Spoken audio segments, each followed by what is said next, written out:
Yo, this Virtue the Hip Hop Anchor, and this is The Anchor Show.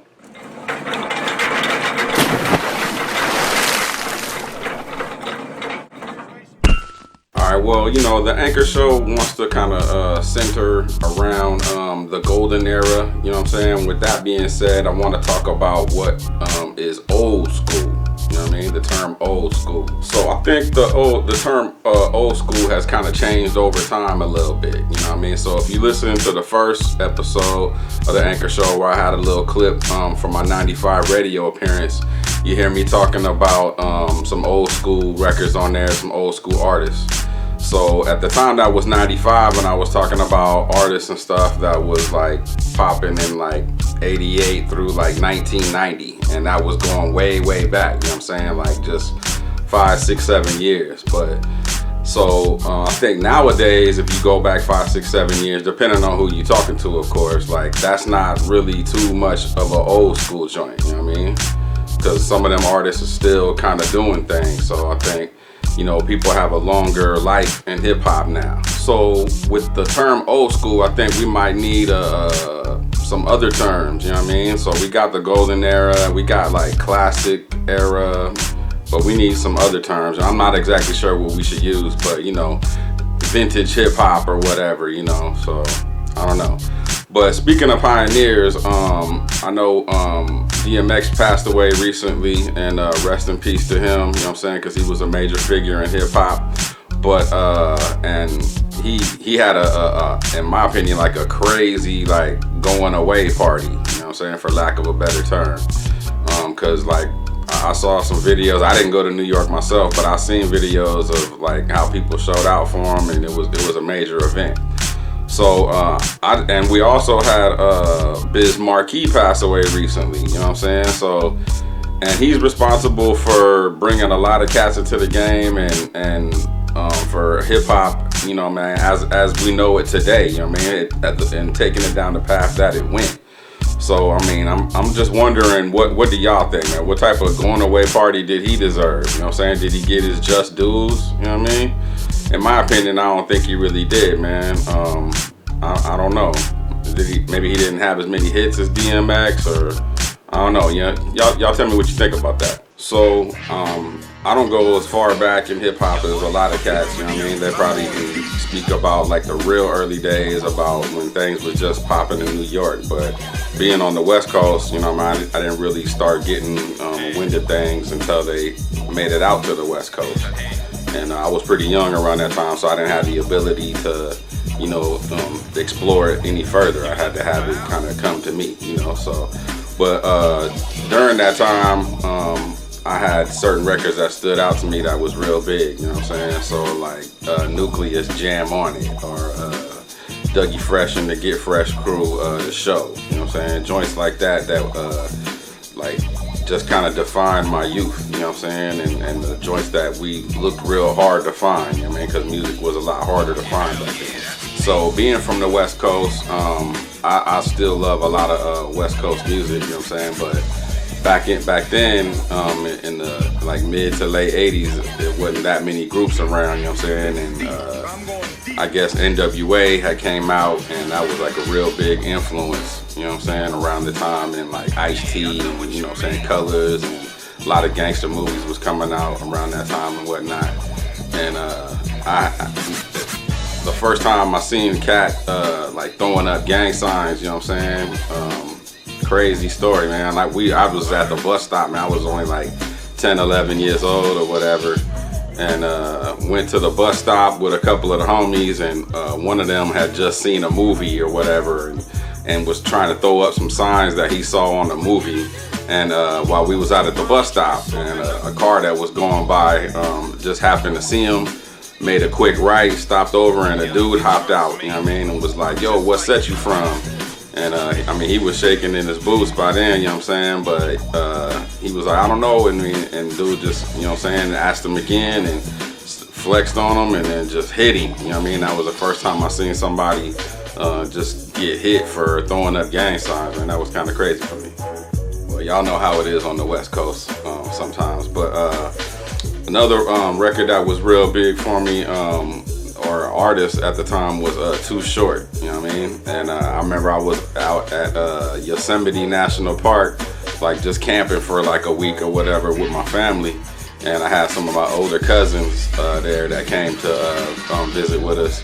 And one of them had Too Short Born to Mac tape and put that on. And that was my first time ever hearing Too Short. And I didn't even know you could say stuff like that on records, man. You know what I mean? That just kind of just blew my mind at the time. And then, of course, I had to have the album after that, you know what I mean? So I'm like, you know what I mean, 12 years old out here trying to get a album with an explicit sticker on it. And, you know, if y'all know anything about Too Short, you can't play them records around your folks. So you got to play that in secret, you know? Word.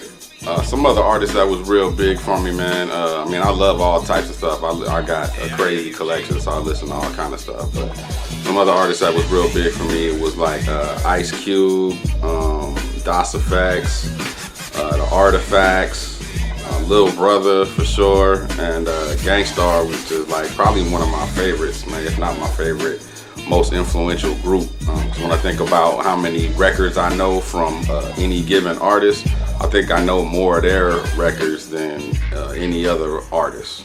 Real talk. So y'all leave a comment or whatever, man. Just let me know what y'all think about the old school thing I was talking about earlier, and you know, some of the old school or classic pioneer artists or whatever that kind of made hip hop for you. You know what I mean? So as I've matured with my taste of music and the type of thing I like to listen to, and the stuff that I enjoy, you know what I mean? It's just kind of hard to find that sound, that golden era sound from artists that's coming out nowadays. But I think there is like a revival of the funk stuff, so keep a lookout for that. But a source that I like to get music from nowadays, because I'm kind of picky, man. I gotta have like a polished sound, you know what I mean? Like good beats, good rhymes, you know what I'm saying? Or good vocals, you know what I mean? And a good voice, you know what I mean? Just like a complete package. And that's always, you know, it could be hard to find sometimes. But a place that I get a lot of new music exposed to me from is a site called WEFUNK Radio. WEFUNK Radio. Y'all check that out, man. They post up all their shows and keep like a log of shows that they've had in the archives. It's all right there. Once you get to it, you can just move back and forth to different weeks or whatever. But check that out, man. They got some great music on there. It's a good place to get like good funk, good soul, original mixes, blends, like old stuff with some new stuff, artists you ain't never heard of, cats that's, you know, man, coming up. But that's a good place where I get music from nowadays. Like I used to get music from a lot of different other places, but as music had become easier to get to and more accessible, like those kind of avenues kind of changed. I'm sure y'all know how that goes, but WEFUNK Radio, man, check them out. So that's kind of all I wanted to talk about today, and I'm gonna hit y'all with my moment of enlightenment, which is professional advice for the hood cats is get it in writing, man, even with family or friends, you know what I mean? Because the possibility that you're gonna have to sue somebody that's close to you is a lot closer than you just gonna have to sue some random dude. So even when you're dealing with your close peoples, man, get it in writing. Eventually they'll just kind of get used to, yo, that's how he does business. Even if it's a little bit awkward for you, I mean, you got to get yourself used to it, but get other people used to the fact that that's how you do business. You know what I mean? If you really about your stuff. The next part of the moment of enlightenment is hood advice for the professional cats. Y'all gotta watch out for some of these panhandlers that be out here on the edge of the freeways or just in the road or whatever, man. Some of them drive nicer cars than y'all, man, for real. My rule is I don't give no money out to somebody who got two good hands and feet, you know what I mean? For real. Last little bit, kind of like what I was saying about the WEFUNK Radio. That's just a good place to just get exposed to music and good music in general that some golden era heads would like. But if you haven't heard of this artist, the name is Ace Clark. Ace Clark. Check him out if you're a golden era head. He's got some great music, man. He's underrated and could probably use some push. So I enjoy my man's music. He got a few albums out. So if you haven't heard of him, go check him out. And for you younger heads, if you looking for somebody from the old school to check out, I've heard through the grapevine that Biggie's favorite artist was King T, and I'm a big fan of King T.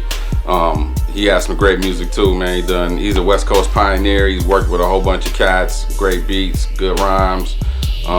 He's a baller type that cat too. So I mean, he talk about money and what, you know, all that kind of stuff that is popular and the cats like to roll to and all that. So if you haven't heard of him, you a younger cat, you want to know who's solid from the old school, I recommend you go check out King T. All right, so that's the Anchor Show for now. Just stay tuned in for some more episodes, man. I got other topics I want y'all to chime in on and let me know how you feel. All right, I'm Virtue the Hip Hop Anchor. I'm out.